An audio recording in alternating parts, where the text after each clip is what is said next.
bam, bam.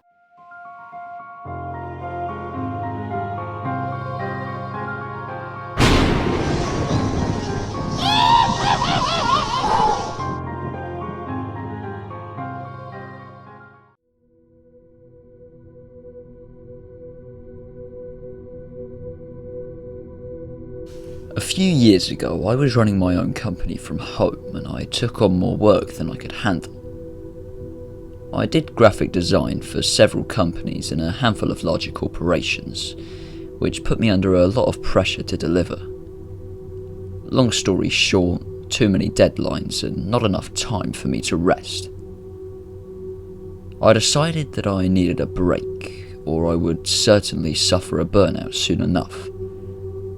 Lucky for me, I had quite a bit of money saved up, so I could afford it. I took a couple of months off to clear my head. After a few days of me trying to relax and failing to do so, I realised that I needed to get away from my house. Essentially, I was spending my vacation in an office, feeling guilty that I didn't do any work. I decided to get away from the city and spend a few weeks at my family's old summer cabin instead.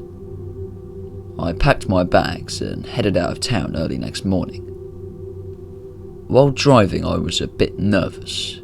Nobody had been to the cabin for at least a year, and there had been a few severe storms during that time, so who knew if the cabin was still standing? Well, in any case, I was about to find out in an hour or so. When I arrived, I was relieved to see that the cabin looked exactly like when we left it last year, and so did the shed. The lawn was a bit overgrown, but that was okay.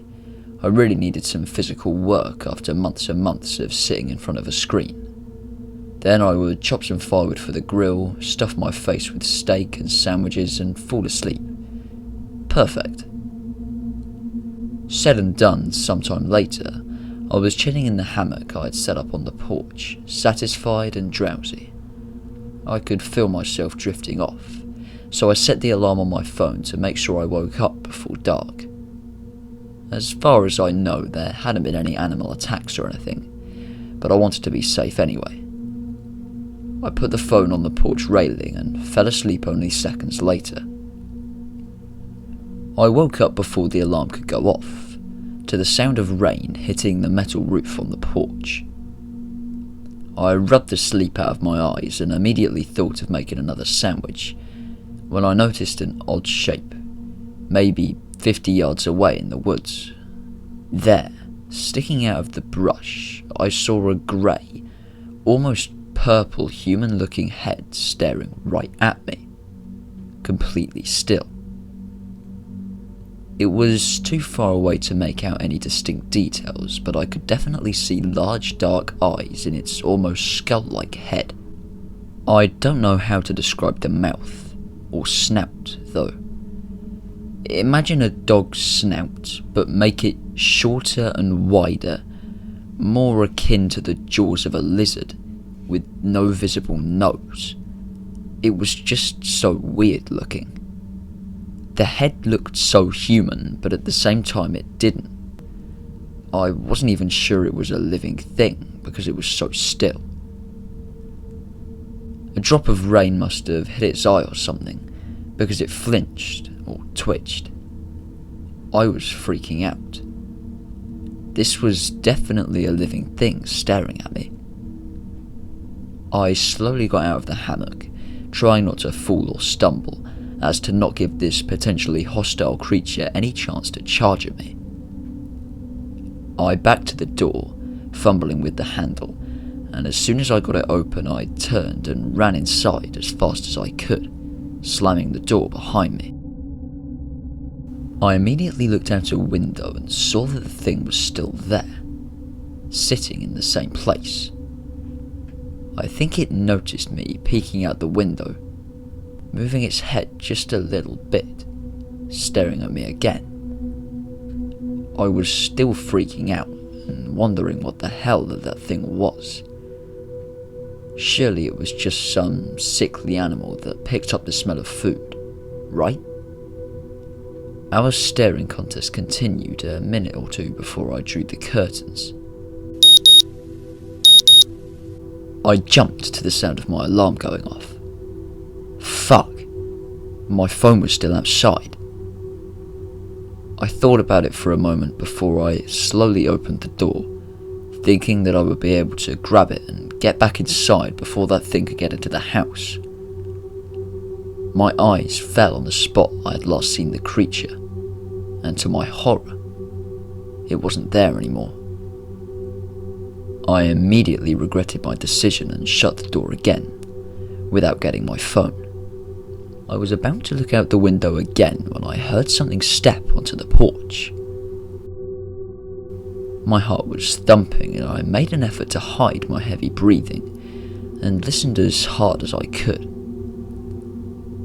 I heard ropes creaking, then a snap and a heavy thud. This thing had just torn down my hammock. I heard steps approaching the door and the handle started moving slowly. At that moment I felt sick and I wanted to scream but I couldn't. The thing was carefully trying to open the door and get inside. Then it stopped. The door handle stopped moving and soon thereafter I heard the thing stepping away from the door and off the porch. Did it give up?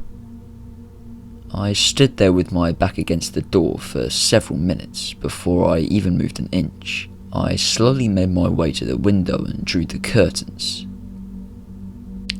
And I will never forget what was waiting for me on the other side of the window.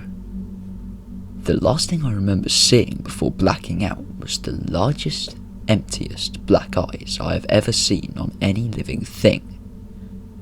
A pale face riddled with purple veins, and a huge smile lined with abnormally large, dull teeth. I have no idea if I fainted or if some sort of primal part of my consciousness took over and my brain went into some sort of suppression mode. Because when I woke up the next day, I was in the fucking shed with a bunch of tools propped up against the door. I couldn't remember anything after I saw the face, and I have no idea what happened. After hours of making sure nothing was outside, I ran to the porch, got my phone and my jacket, and ran to the car as fast as I could. On my way home, I think I had a full-blown panic attack, but kept driving because I did not want to stop. I drove straight to my parents' house and broke down crying in front of them, probably scaring the crap out of them. My therapist says that this was me not being able to differentiate between a nightmare and real life due to the high levels of work-related stress at the time. As for me waking up in the shed, most likely stress-induced sleepwalking, according to her. Maybe I had some sort of breakdown and I was in worse shape than I thought, but I don't know about that. The thing is though, when my dad drove to get my stuff from the cabin, he noticed the hammock rope was indeed snapped. And when he checked the shed, the door was broken in, as if something came back to get me, after I'd already left. I don't know if what I saw was real or not, and quite frankly, I'm not sure I want to. I have no idea how large it was, what its body looked like, or anything like that. I just remember its head from far away, and its face. The eyes, the veins, the pale colour, the mouth. I've come to call it the Blackout Man.